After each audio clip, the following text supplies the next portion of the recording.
Baik, assalamualaikum warahmatullahi wabarakatuh. Berjumpa kembali bersama kami yang lama tidak mengudara. Mengudara itu kalau radio ya. Lama tidak upload video di channel ini dan juga rindu sekali dengan konsep yang baru kita akan tawarkan dan juga kita akan berjumpa nanti.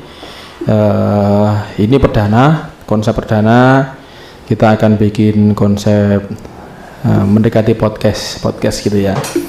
Baik, seperti biasa teman kami, rekan kami sudah madep kono kamera nih hilang gitu ora rotok ini ya yes, teman kami, saudara kami yang biasa kita ajak diskusi ngobrol bareng nanti. Kita ngobrol terkait ya seperti biasa lah, ngobrol terkait desa. Selamat siang Mas Cahyo. Selamat siang. Rodok cedak gini loh. Selamat siang. Isin nih nek cedak. Nek atau. Lah, gitu lah tuh. Ngerapo gue. Bisa maju kursinya semaju. Ya, gitu. Yo awal. Gimana kabar Mas Cahyo? Baik. Iya. Lama kita tidak upload video, tidak belajar bareng, sinau bareng terkait dengan desa. Ya rodok kangen lah terkait dengan pembahasan desa. Ngono ya kira-kira. Ngono lah. Iya. Kudune. Piye?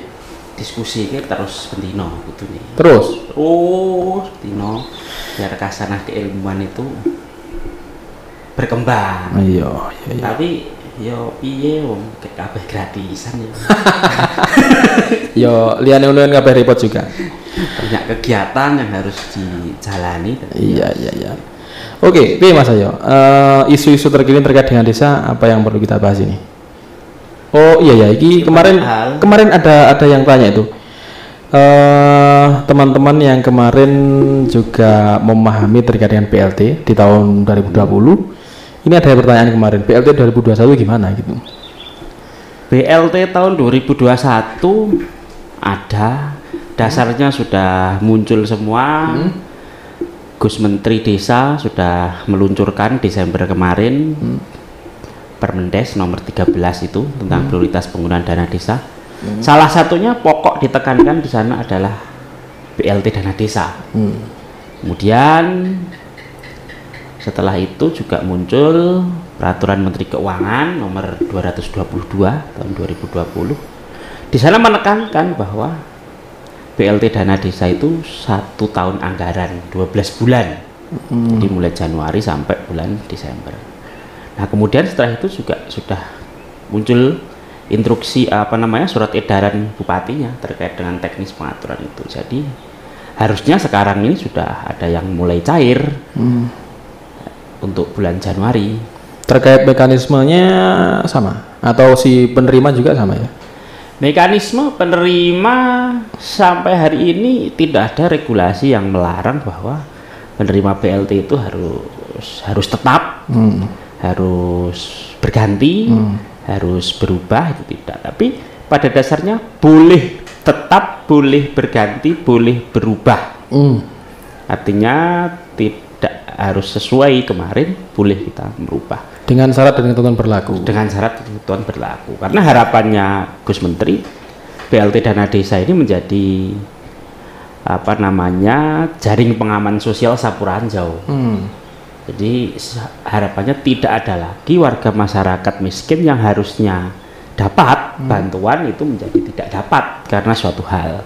Maka Sapuranjaunya ya BLT dana desa ini. Kita tahu birokrasi bagaimana mulai dari tingkat RT sampai dengan tingkat pusat, karena hampir semua bantuan itu eksekusinya kan di kementerian. Iya. Nah, BLT dana desa ini dieksekusi sendiri oleh pemerintah desa. Jadi lebih fleksibel ya? Ya lebih fleksibel. Jangan sampai ada yang tersisa. Kalau ada yang tersisa, maka segeralah melaporkan dirinya ke Pemdes. Menanyakan bagaimana kok saya tidak dapat, harusnya saya dapat. Nah, nanti ada alat ukurnya sesuai dengan Pergub 36 itu. Terus kalau gini Mas, misalnya ya ada yang memang kemarin tidak menganggarkan ya di tahun 2020. Ada teman-teman desa yang tidak menganggarkan di penuh 9 bulan di tahun 2020. Ini kita flashback dulu ya, kita flashback sebelum ke 21. Itu bagaimana? Apakah memang ada perlakuan khusus yang tidak menganggarkan mungkin di BLT yang ke-7, 8, 9 atau gimana itu Mas? Nah, tahun 2020 itu kan kita diminta menganggarkan BLT dana desa itu 9 bulan. Mulai bulan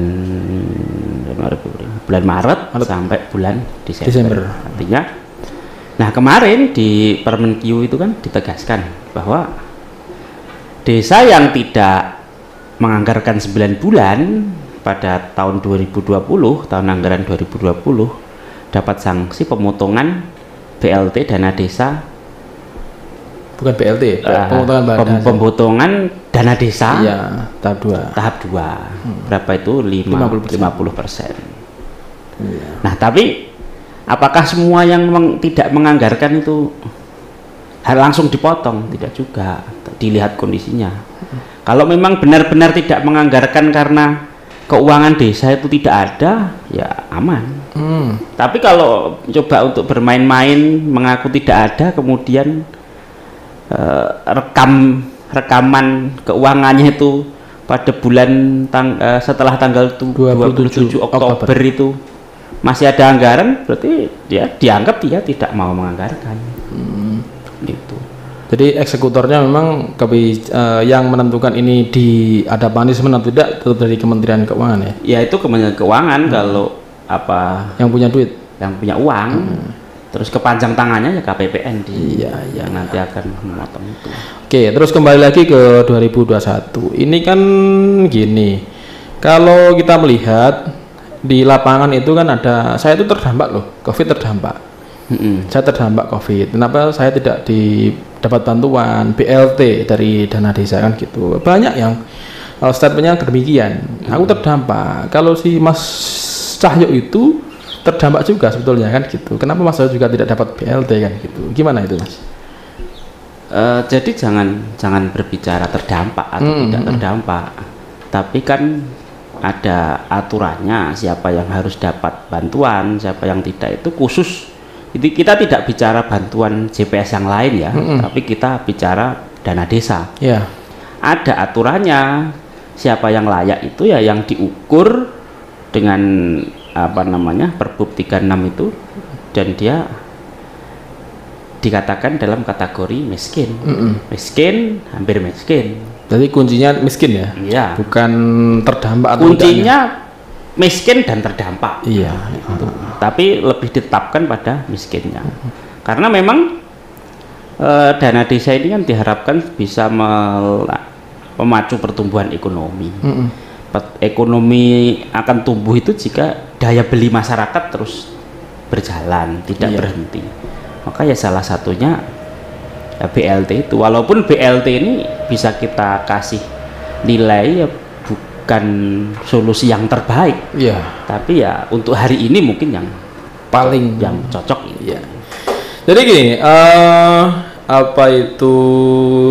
misalnya saya di 2020 dapat ya, aku oleh 2020. Iya. Bisa nggak saya itu dipastikan di 2021 juga dapat lagi? Gitu, bisa nggak? Kalau memastikan 2021 dapat lagi tidak bisa.